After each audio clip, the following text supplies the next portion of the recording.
This message is delivered today by Mauricio Quintero on Parashat Vayishlach. This parasha in the Torah, Vayishlach, reminds us of our humanity, of our fears, desires, aspirations, dreams, our internal struggle, and our social condition. But the most beautiful thing about it is that it teaches us how to overcome our adversities, how to become better people, better parents, better children, better siblings, and that we can leave a healthy legacy behind to others. I read a commentary written by Rabbi Avi Geller that says, Jewish survival lessons that we learn from here are relevant to this day. The Talmud says that when the sages had to meet Roman officials, they first reviewed this parasha. When Menachem Begin became the prime minister and went to his first official meeting with President Carter, he met first with the Torah sages of America. They suggested that he read Parashat Vayishlach. So I thought, if this portion is important enough for our readers and sages to read in order for them to be able to face difficult situations, it's because it truly holds treasures of wisdom, which enable us to stand strong to deal with our problems. So I set out to dig a bit deeper into Parashat Vayishlach to see how it could help me cope with life's challenges. And I discovered many interesting things. The first step to move forward in our lives is to resolve pending issues that have marked us from our past. As humans, we tend to be like ostriches, which when faced with danger, stick their head in a hole, leaving the rest of their body exposed. Believing that they are hidden, they convince themselves that they are safe and protected. Yaakov left the land of Canaan without having solved his problems that he avoided for 20 years under the guise of work. Today we call it workaholic.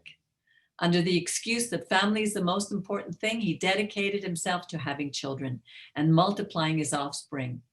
With the excuse that it is too dangerous to return, or he had a good life, he remained where he was. What is our excuse for not facing our reality? The first step of teshuvah is the recognition of who we really are. We cannot always control the situation, but we can control our actions within it.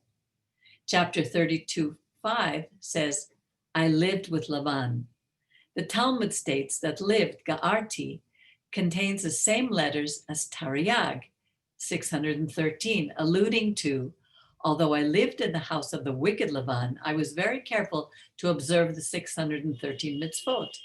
In this case, Lavan, in my understanding, was the mirror for Yaakov to see his own life, so that as he lived according to his own nature, which was to supplant or be deceived, these negative qualities help him gain humility and be the reflection which inspired him to change. When God tells him to go home in chapter 32:8, the Torah says, Yaakov was very frightened and distressed. It's normal when facing adversity to have stress, even anguish. It's a natural emotion within us to protect us. But I learned from Yaakov that one must continue their journey despite the fear and anguish. Jewish people never had the option to allow fear to stop them. I admired the Jewish people for their ability to overcome fear and adversity. What other people in history have risen up so soon after almost being exterminated? And this happened not once, but many times in their past. Egypt, Babylon, Persia, Assyria, Greece, Rome, the Inquisition, Soviet Union, Nazism. God promises to accompany Yaakov. However, this trust placed in him was not an excuse for Yaakov to stop thinking, planning, strategizing, even wondering, what happens if? I love the phrase from our Rabbi Percy who said, dare to think. What were Yaakov's strategies?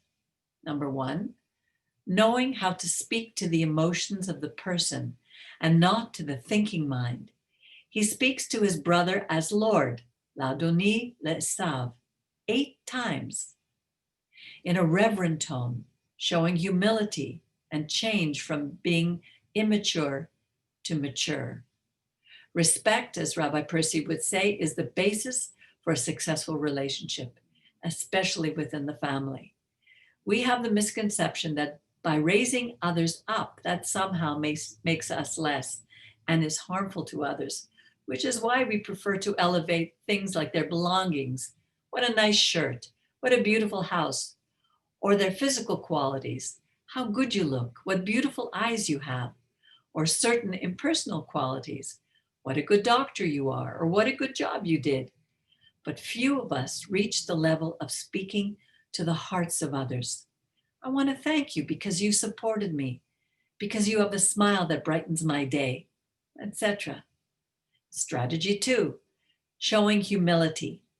It says that Yaakov prostrated himself 7 times before his brother, and that even his children bowed down. Strategy 3, knowing to whom and when to give. The expression here is not just buying something for someone. It is knowing what would please them. It is knowing the tastes of others and what to offer.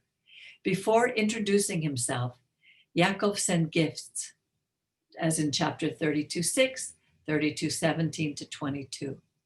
This strategy helped soften Esau's heart, although it must have been very hard for Yaakov to reach out to him, because the Torah refers to Esau as Edom, which means blood. I would interpret this to mean that Esau had blood on his hands. How can you soften the heart of an assassin? Number 4, being ready to fight if necessary. If we don't choose violence as a means to although we don't choose violence as a means to achieve peace, we see that Yaakov divided his camp into 2. The first one would be ready to make war on Esau in order to give the other one a chance to survive. There must always be a strategy. The option, turn the other cheek, is not an idea from the Torah. Strategy number 5, praying to God. Prayer is our main weapon in moving forward. Rabbi Noach Weinberg says, without assuming responsibility, we can disguise ourselves as righteous and use prayer as an escape from our obligations. But this contradicts what our Creator wants from us. Strategy 6, having to face ourselves alone. And Yaakov was left alone, levado, and a man fought with him until dawn. This is the same word, levado, that's used in Isaiah 2:11. And Adonai alone, levado, shall be exalted. For some, it's not difficult to live alone. And being alone does not imply being lonely. When you see yourself in the mirror and you are in contact with you alone, you can search within. You can develop the ability to connect with God. You can have a heightened spiritual experience which allows you to see yourself as you are, without external prejudices.